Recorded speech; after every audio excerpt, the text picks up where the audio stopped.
Hi, my name is Million Brown, and I'm going to be talking about today some gamification apps, talking about three apps that I think that are important that I like, and I want to share those with you. Um, we're going to talk about students losing interest. When students lose their interest, sometimes it's because they lack certain skills. It could be their upbringing, that they might not be living in a comfortable home situation, whereas there might be a lot of commotion going on at night, so they're unable to sleep or unable to think. So when they get up in the morning, they're not able to focus on the things that they need to focus on. They can't concentrate on school subjects because of maybe they didn't get enough food to eat the night before. So therefore our students are lacking certain skills and objectives that they need to help make them throughout the course of the day.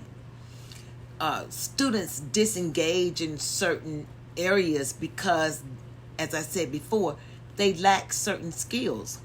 For example, I'll give you one for reading.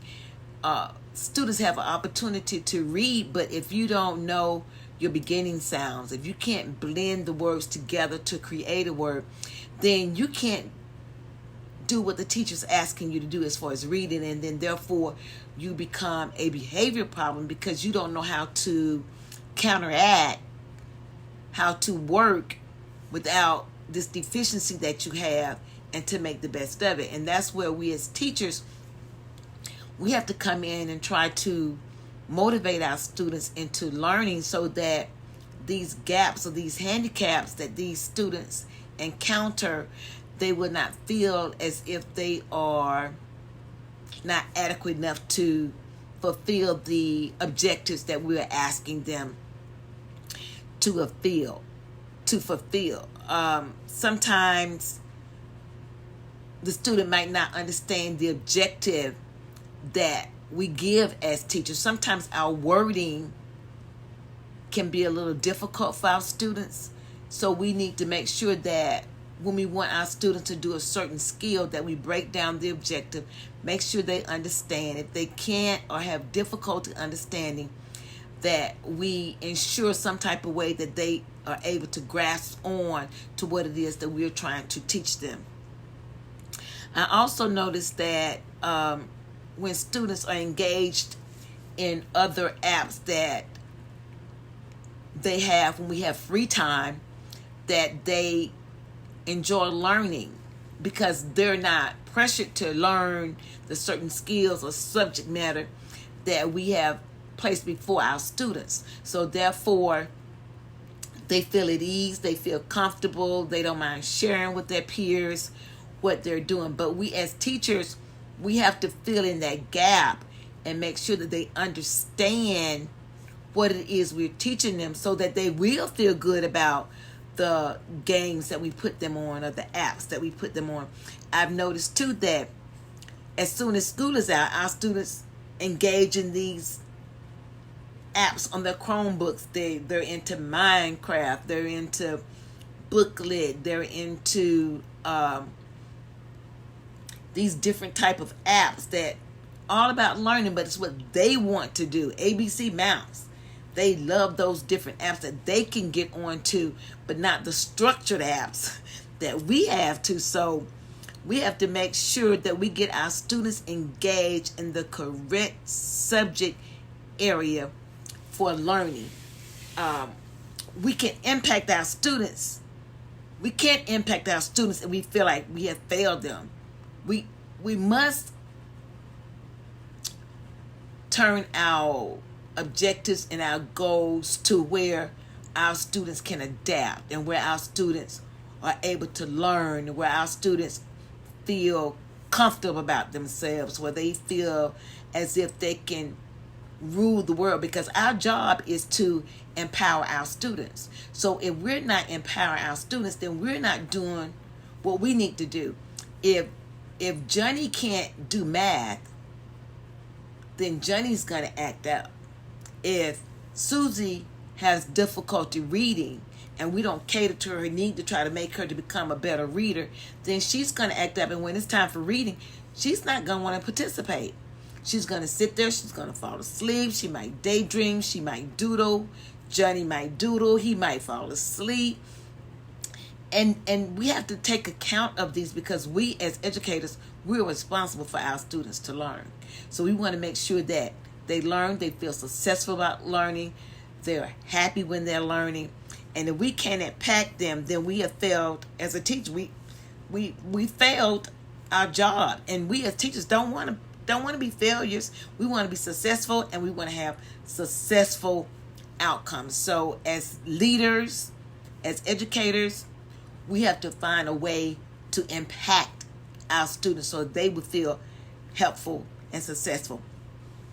I recommend 3 apps because my students that I've had over the years enjoy Boom Cards. They love Boom Cards because it's an opportunity where they can engage with their classmates. It's where they can perform the duties on their own. It's self-fulfilling. They feel rewarded once they are finished. Kahoot. They like Kahoot and Quizlet because it shows leaderboards. Like as the game begins, if you're doing problem solving with math problems, then it allows the students to see what problems they didn't solve.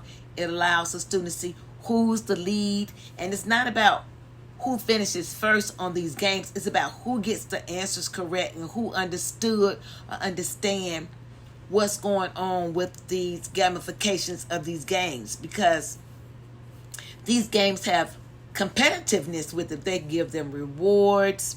They give them challenges that they enjoy learning. When it feels like a game, they don't mind doing the work. They are totally into it. You can hardly get them off the computer. They don't want to close it down.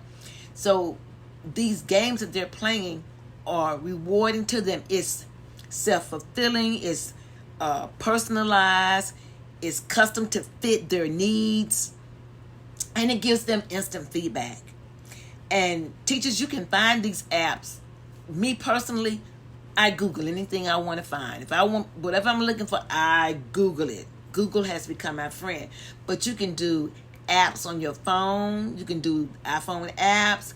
You can do educational platforms. You can do professional platforms. You can ask for technology. Even Google has a Google Scholar platform that you can use and find these type of projects to help influence our students to become better scholars. And in addition to these apps being a great source for our students, it's also teacher friendly. It gives us an opportunity to enjoy giving our students what they need. If Susie gets all her answers correct, then it allows me to put a ribbon on her page. It allows me to let her know that she did a good job on this particular area, that this area she might need a little work on, but it gives them positive reinforcement. Even when they don't do as well as they think they should have done or could have done, it doesn't badger them. It uplifts their spirit. And that's what it's all about. It's appealing. They can do, it caters to different learning styles. Those type that need that extra push, those who are slow learners, or as we say, that takes time for them to learn, it adapts to those. It adapts to those who are fast learners and who can catch on. So it pleases everybody. It has a wide range of educational and curriculum values that we can use to help enhance our learning by keeping scores and fostering a sense of community and getting our parents involved in it. And it has where the parents can go in and check their children's work and also comment on it, and we can comment on it. So it builds a community. And overall, these apps contribute to creating a positive and effective learning environment for teachers and students.